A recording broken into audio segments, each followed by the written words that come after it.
हाँ। हाइडाटिडी मोल, तो इसका मतलब क्या है? हाइडा का मतलब क्या है? हाइडाटिडी फॉर्म मोल, इसका मतलब हाइडा मतलब वाटर, ठीक है, मतलब वाटर के वेसिकल्स या फिर सिस्टिक वेसिकल्स के टाइप, ठीक है। तो हाइडाटिड मतलब सिस्टिक वेसिकल या फिर वाटर के वेसिकल्स, एंड मोल मतलब मास या फिर गुच्छा। तो हाइड्रेटिफॉर्म मोल का मतलब क्या है? इसका मतलब ये है कि एक ऐसा ए बंच ऑफ और a group of water like cysts, water containing cysts. Okay, तो यहाँ पे देखो, ये देखो ये क्या है? ये वो चीज़ है ना जो हम बचपन में पानी के अंदर रखते थे एंड वो सुबह तक फूल जाता था, उसके अंदर पानी भर जाता था। So this is that thing. So hydrated mole is something like this. So what are this are water containing या फिर वाटर फिल्ड वेसिकल्स या फिर सिस्ट। यहाँ पे देखो, ये भी सिमिलर चीज़ है।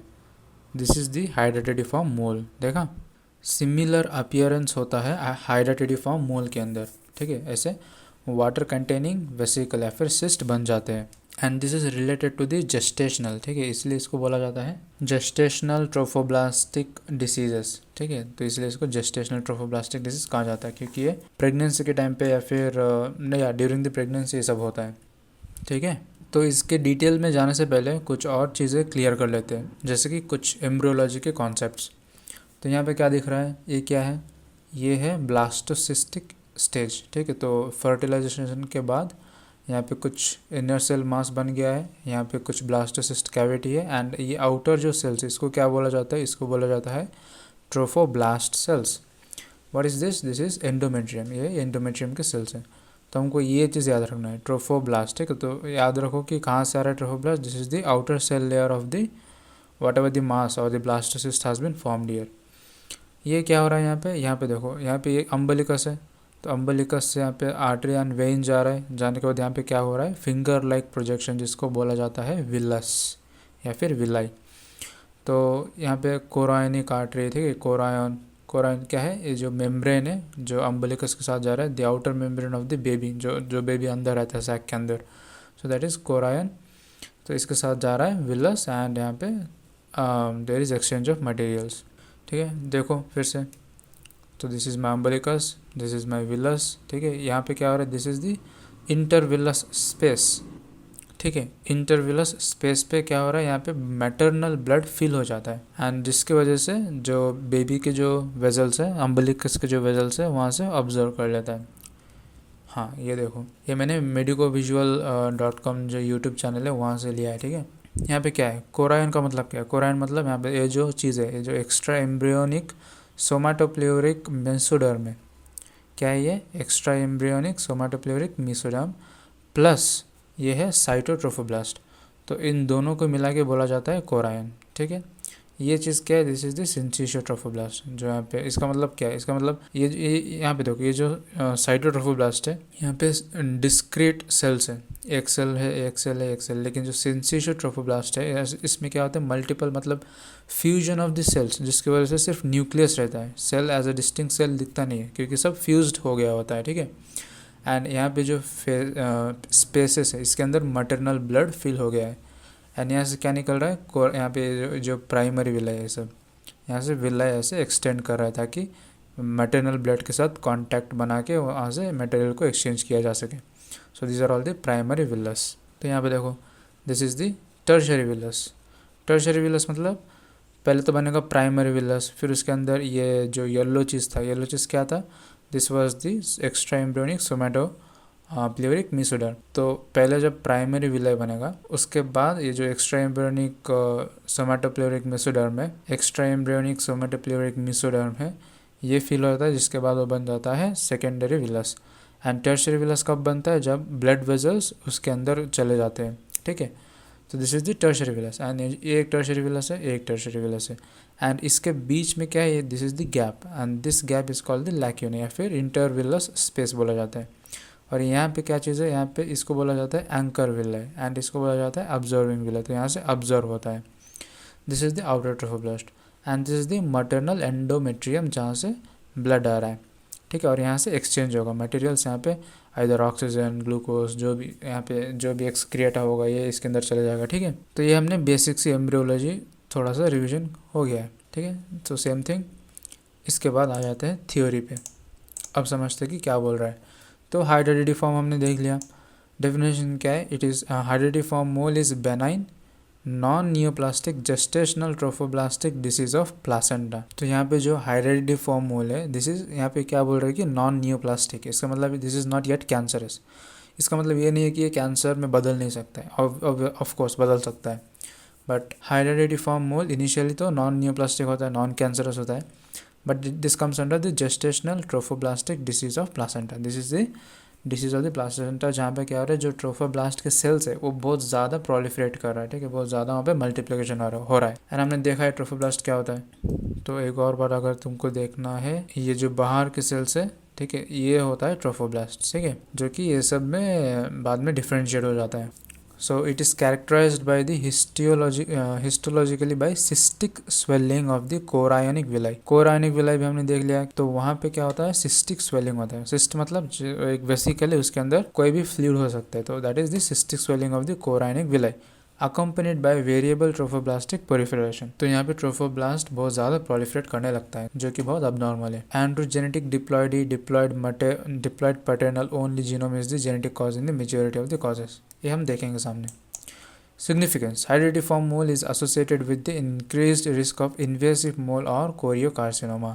तो hereditary form mole as such तो कैंसर है नहीं, लेकिन is associated with an increased risk. किस चीज़ का रिस्क बढ़ा जाता है, इन्वेजिव मोल का या फिर कोरायोकार्सिनोमा। तो ये चीज़ें होती है इन्वेजिव। इन्वेजिव मतलब they have the neoplastic capacity. And invasive mole का मतलब क्या है, जो जब वो प्लासेंटा जुड़ता है किसके साथ, यूटेराइन के एंडोमेट्रियम के साथ, तो वो जो इंक्रीज इन प्रोलिफरेशन है किस चीज़ का, ट्रोफोब्लास्टिक सेल्स का, तो वो इन्वेजिव मतलब वो घुस जाता है मायोमेट्रियम के अंदर, ठीक है, डीपर लेयर्स में, एंड वहाँ से वो लोकली स्प्रेड हो सकता है या फिर कोई डिस्टिंक्ट जगह पे भी जा सकता है, ठीक है। सिग्निफिकेंस हमने देख लिया। As mostly present in the 4th या फिर 5th month of the pregnancy with vaginal bleeding. Currently due to routine ultrasound examination ये कम हो चुका है। रिस्क फैक्टर्स क्या है, maternal age, it has 2 peaks। Risk is higher in girls younger than 15 years of age, या फिर risk increases progressively after 40 years of age. 15 से below and after 40. So this has highest risk of forming moles. Ethnic background and obstructive history also influences the risk of the developing hydatidform mole. Okay. Types. तो question generally आता है जैसे कि write a short note on differences between complete and partial mole. तो हम देखेंगे complete and partial. तो इसके 2 टाइप होते हैं, एक का नाम है कंप्लीट मोल एंड दूसरा का नाम है partial mole. So depending on the cytogenetic and histologic features, benign non-invasive moles are divided into 2 types। एक है complete mole and दूसरा है partial hydatidform mole, ठीक है। तो ये थियोरी है, तो एक डायग्राम है, सीधा उस पर चलते हैं, उस डायग्राम से शायद अच्छे से समझ में आएगा। तो complete mole and partial mole, तो यहाँ पे क्या हो रहा है, जनरली क्या होता है, एक स्पर्म के पास रहता है 23 एंड आइदर एक्स क्रोमोजोम या फिर वाई क्रोमोजोम, एंड जो ओवम है इसके पास भी रहता है 23 क्रोमोजोम एंड एक्स वाला, ठीक है, एक्स वाला इसके साथ रहता है। तो जब ये दोनों फ्यूज होते हैं तब नॉर्मली 46 क्रोमोजोम रहता है, आइदर एक्स और एक्स वाई। बट कंप्लीट मोल में क्या हो रहा है, यहाँ पे देखो एम्प्टी ओवन लिखा है, इसका मतलब क्या है, जो ओवा है इसके अंदर कोई भी क्रोमोजोम नहीं है, this is empty, there is no genetic material.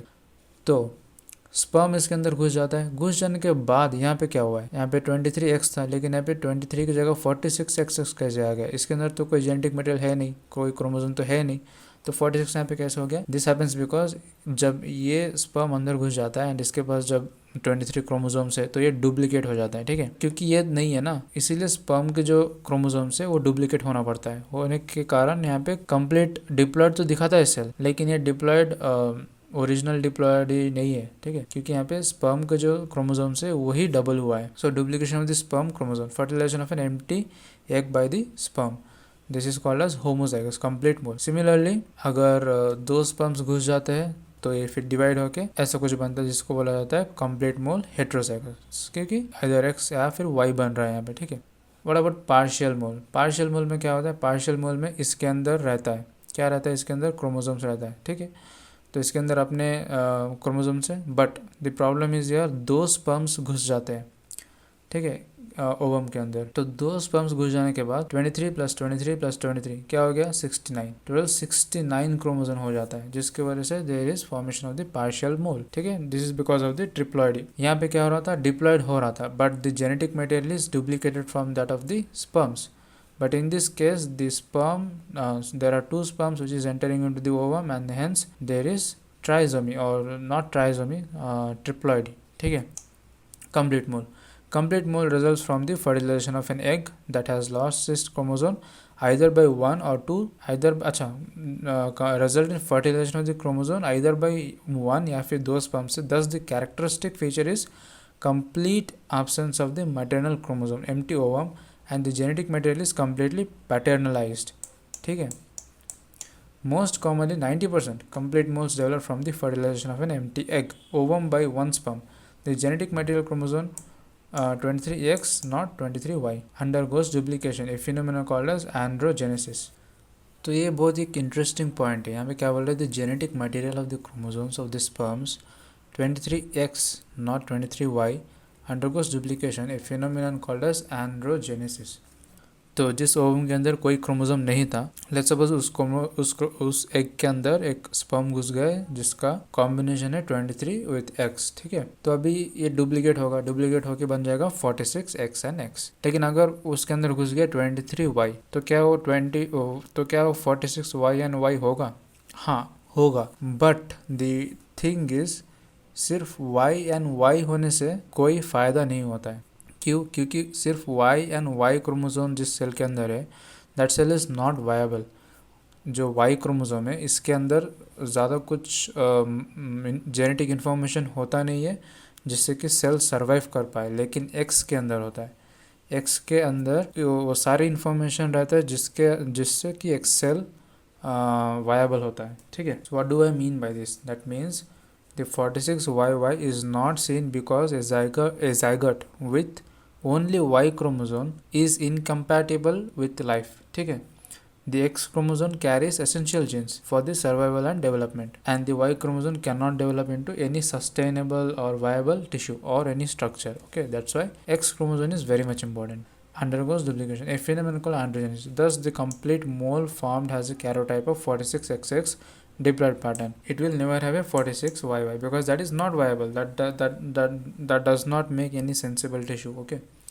Less commonly, less than 10% complete moles are formed by the fertilization of an empty ovum by 2 sperm, that is dispermy.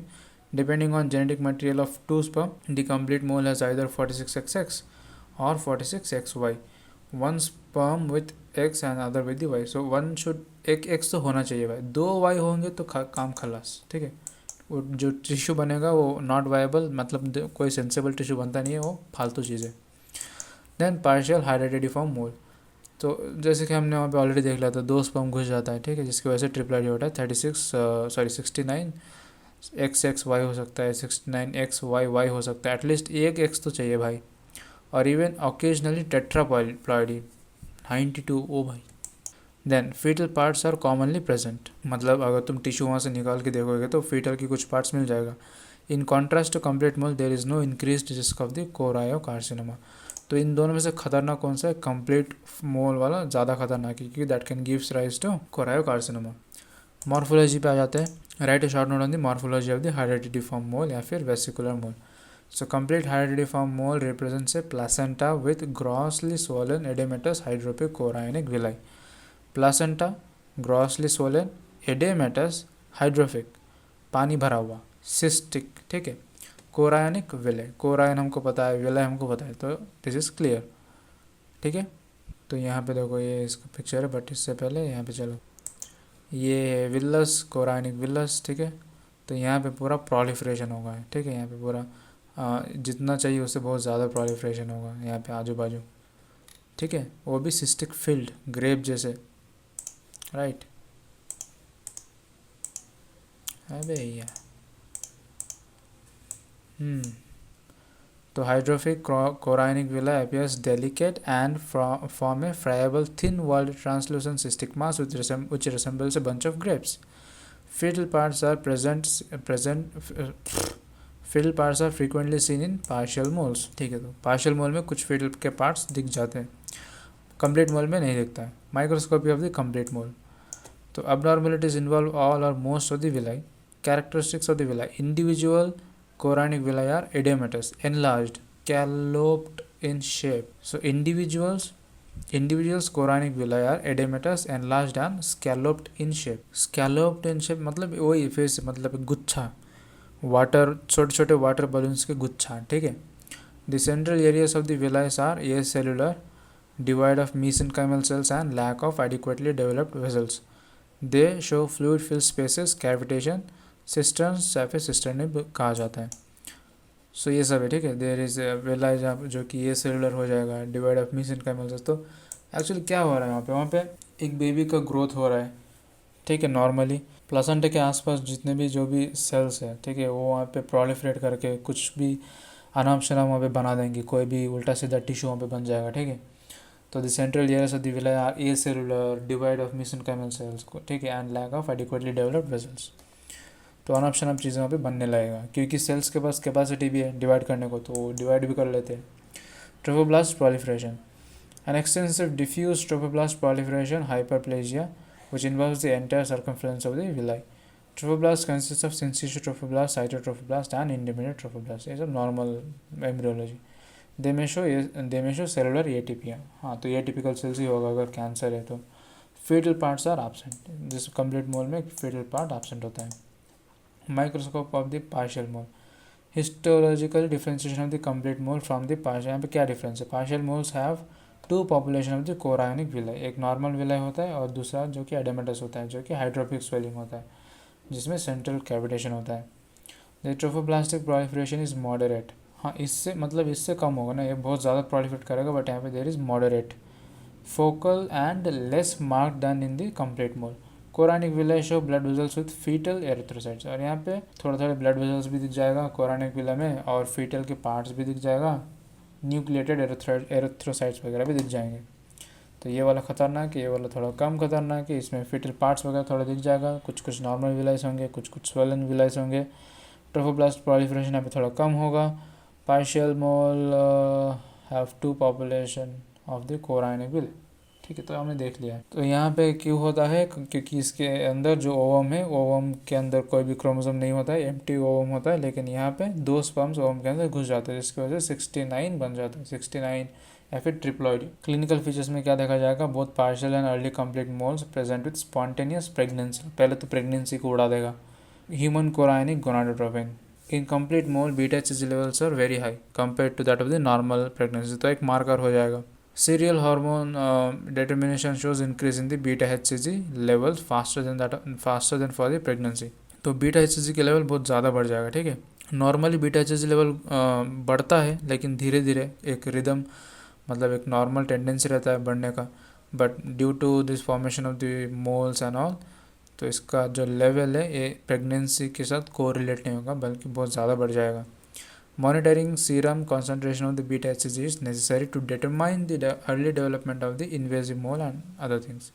Majority of the moles are treated by thorough curettage। और क्या बोल रहे हैं, normal pregnancy topic, ठीक है। तो देखो यहाँ पे साइटोट्रोफोब्लास्ट है, सिंसिशियल ट्रोफोब्लास्ट है, हाइड्रोपिक एवास्कुलर विलाई, ट्रोफोब्लास्ट, देखो कितना प्रोलिफरेशन हो रहा है यहाँ पे, ठीक है। तो ये अभी हमने देख लिया, एंड आई थिंक उतना ही था, ठीक है। तो मॉर्फोलॉजी हमने देख लिया, थोड़ा बहुत थियोरी भी हमने देख लिया, अभी कुछ तो लिख पाएंगे, ठीक है, कुछ तो कंटेंट है लिखने के लिए। अगर 5 मार्क्स में आ गया तो कुछ यहाँ से लिख दो, कुछ यहाँ से लिख दो, ठीक है।